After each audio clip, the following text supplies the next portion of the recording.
vamos trazer aqui informações da mídia ninja de Simone Tebet, que entra no radar da extrema-direita. Vamos ver juntos. O Planejamento e Orçamento tem incomodado o bolsonarismo como um possível nome forte para o governo. O nome de Simone Tebet, ministra do Planejamento e Orçamento, tem incomodado o bolsonarismo como um possível nome forte para o governo de São Paulo. Tebet deu aula e desestabilizou a extrema-direita. Em 2023, a senhora nos mencionou que a reforma tributária seria essencial para reduzir o custo do Brasil e impulsionar o nosso PIB. No entanto, as políticas do atual governo parecem direcionadas à elevação de receitas, inclusive por meio de majoração de impostos.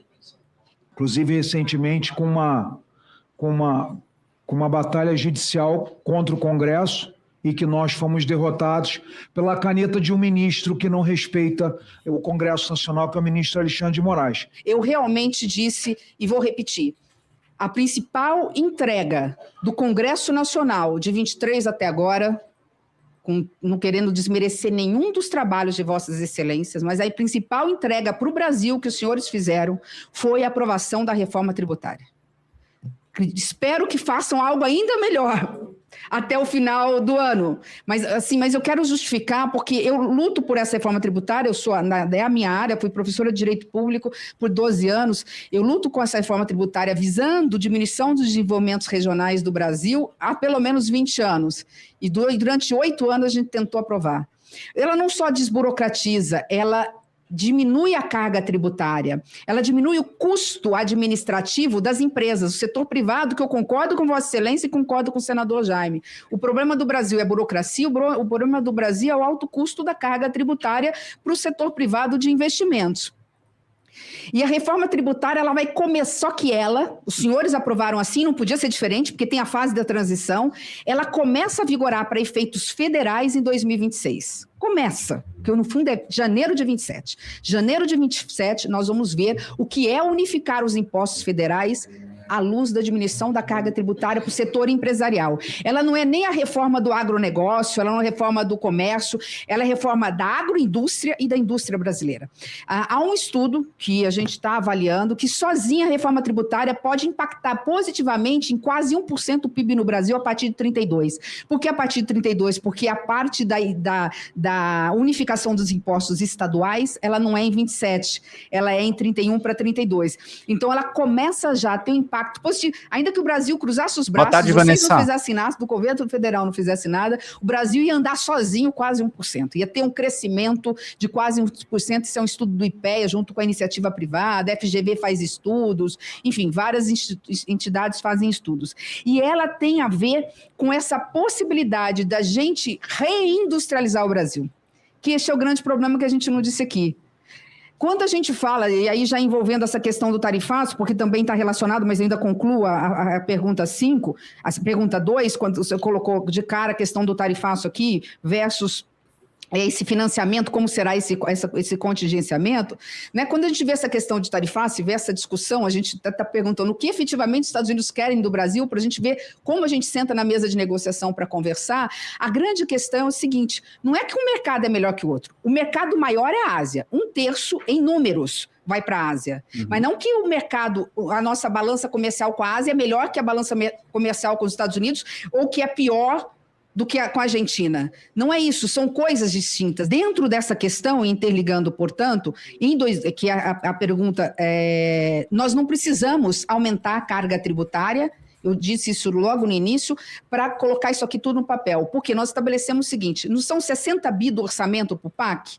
Nós pedimos para os governadores colocarem as obras estruturantes importantes, e todos eles colocaram, para poder não ter que gastar um centavo a mais com as regiões norte, nordeste, centro-oeste, enfim, para fazer essas obras. Então, não tem aumento de imposto, não tem aumento da carga tributária e nem aumento da dívida do Brasil, colocar isso para funcionar. Até porque os senhores votaram também que nós temos que colocar pelo menos 0,6% do PIB em investimento no Brasil. E que ainda é muito pouco, né? Mas tivemos esse cuidado como responsabilidade fiscal de não colocarmos o dinheiro em excesso. Então, a ministra também tem sido firme ao alertar sobre os ataques do bolsonarismo à democracia. Em 1985, eu tinha 15 anos de idade.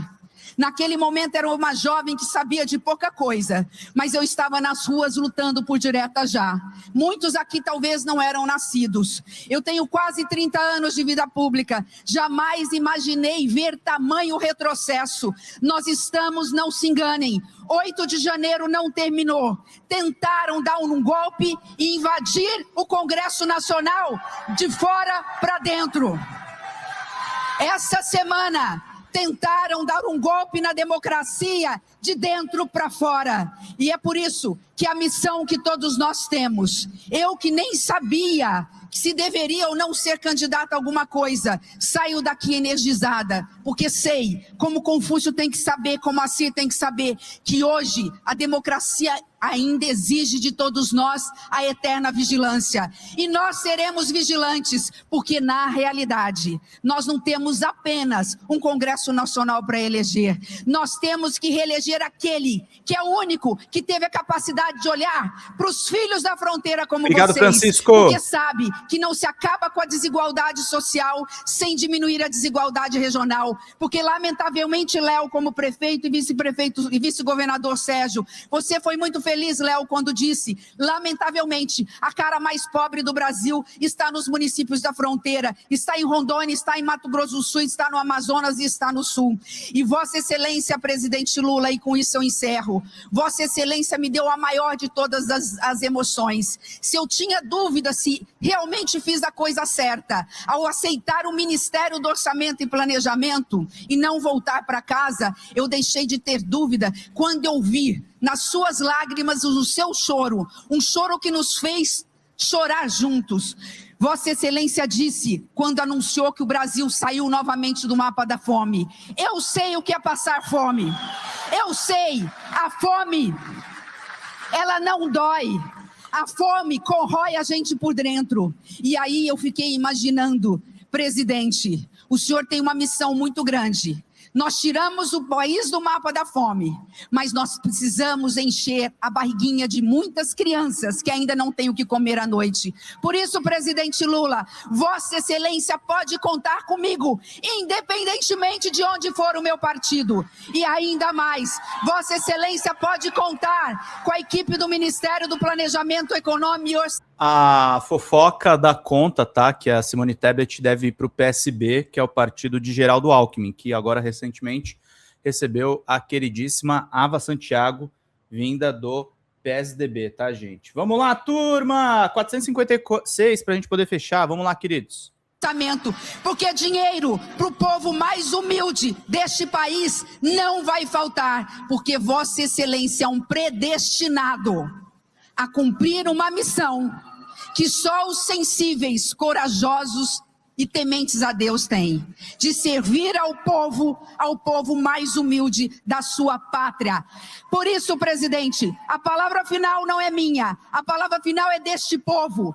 Para quem atenta à democracia, que ironia, utiliza-se dos instrumentos democráticos, da ampla defesa, do contraditório, do devido processo legal para se defender, mas obedecendo todos esses ritos, nós vamos continuar gritando.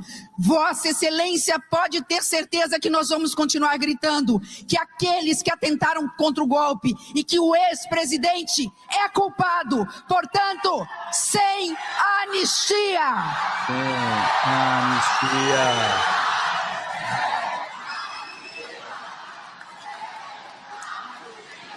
Na Band News, Tebet deixou claro que estará no palanque ao lado do presidente Lula, independentemente da posição formal de seu partido. Ô Paula, eu não consigo ter um pé em cada barco. Assim, quando eu mergulho, de cabeça. Eu fui para o segundo turno, não por conta do presidente Lula, mas porque eu era radicalmente contra a reeleição do ex-presidente. Hoje, conhecendo tanto dentro do governo, vendo tanto que nós avançamos, né, nas áreas de diminuição da desigualdade social, bandeira que é do meu coração, na área de educação, de investimentos públicos e tudo mais, hoje eu estou não apesar, eu estou por quê? Eu estou em nome de um projeto. Então, eu vou estar no palanque do presidente Lula, independentemente, e por fidelidade, independentemente de onde estiver o meu partido. Fala galera da Folha TV, não se esquece de se inscrever aqui no nosso canal para assistir programas como Folha Notícias Manhã, Folha Notícias Noite, o nosso Folha Entrevista e o nosso Barzinho das Meninas. Muitas coisas bacanas a gente acompanha por aqui e a gente precisa muito, muito do apoio de vocês para nosso trabalho jornalístico, investigativo, de curadoria de conteúdo, com vocês ajudando no nosso Pix, folhademocrata@gmail.com, ou mandando superchats, valeu demais, e os recursos financeiros, tornando-se membro do nosso canal, no nosso curso de jornalismo básico, para você ficar muito bem informado a respeito de tudo. Queridos e queridas, muito obrigado pela presença de todos vocês. Vida longa e próspera. Cuidem-se, cuidem dos seus, e não esquece de se inscrever aqui na Folha TV. Até mais!